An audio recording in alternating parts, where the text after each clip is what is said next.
You know that feeling, right? You pull out your phone to check one thing and poof, an hour is just gone.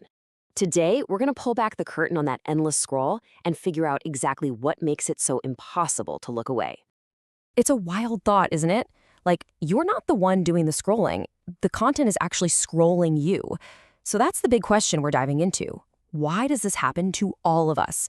Is it just an accident, or is this all part of a very, very smart design?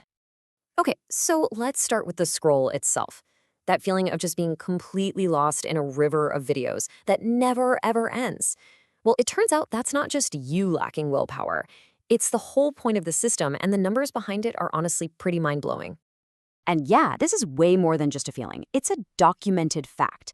The data is just whoa. Get this. In one study, a staggering 78.4% of people were spending over 3 hours every single day on TikTok. That's not just killing time, that's a huge chunk of our lives. So, what's the secret sauce? How do these apps grab so much of our attention and just not let go? Well, the answer isn't just in some fancy code. It's actually baked into the very way they tell stories. And believe me, it is absolutely not an accident. It's a formula. And this is where it gets really clever. For like centuries, stories have had a simple deal with us: a beginning, a middle, and a nice satisfying end. A resolution. But vertical video just throws that entire playbook out the window. The goal isn't to wrap things up.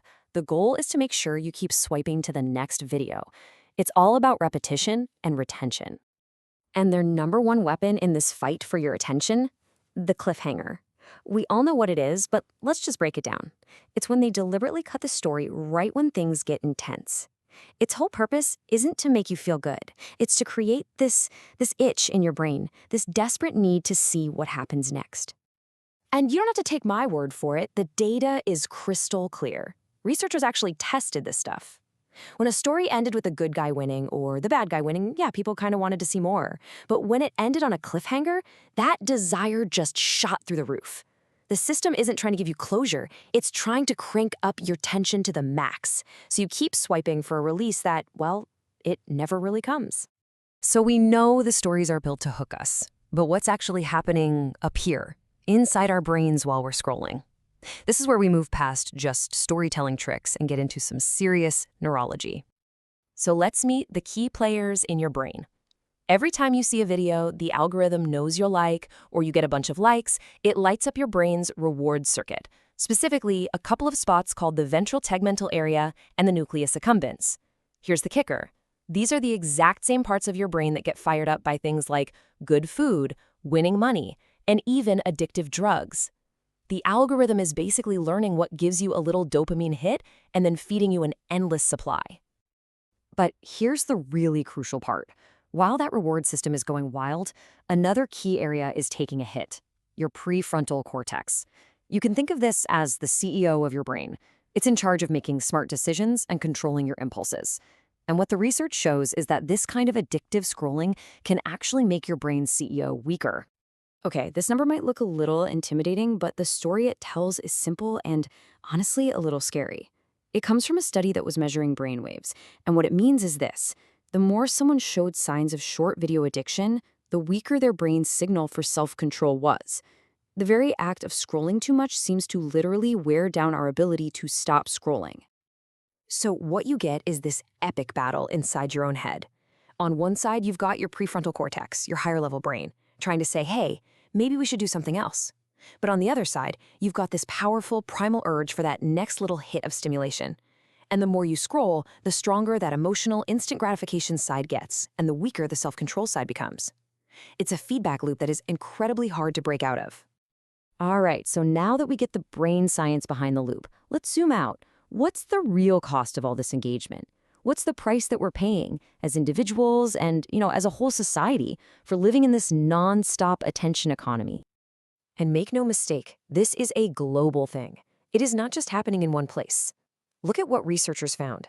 In the US, heavy use was linked to more loneliness and FOMO. In the UK, they found connections to higher scores for depression. In China, people were often using the app to cope with depression and social anxiety. The pattern is the same everywhere you look.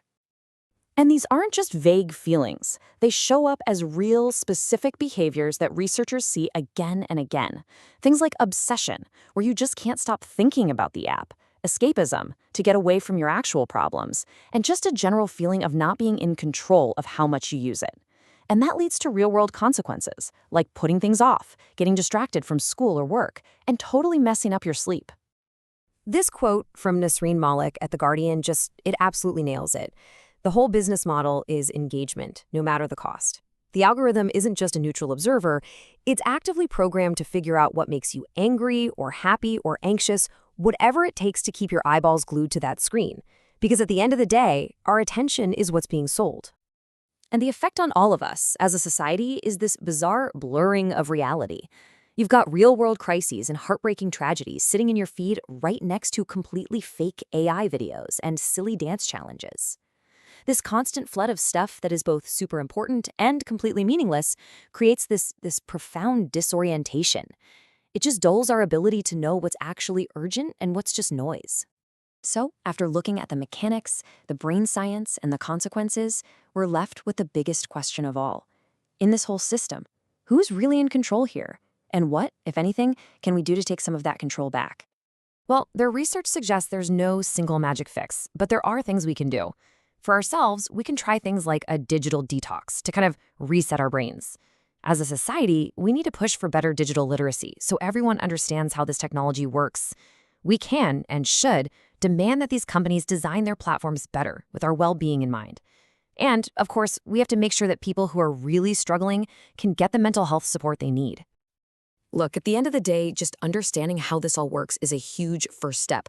But the next step, that's a choice. In an economy that is literally designed to mine our focus and sell it to the highest bidder, deciding where you point that focus is maybe one of the most important decisions you can make. So the question is, who are you selling it to?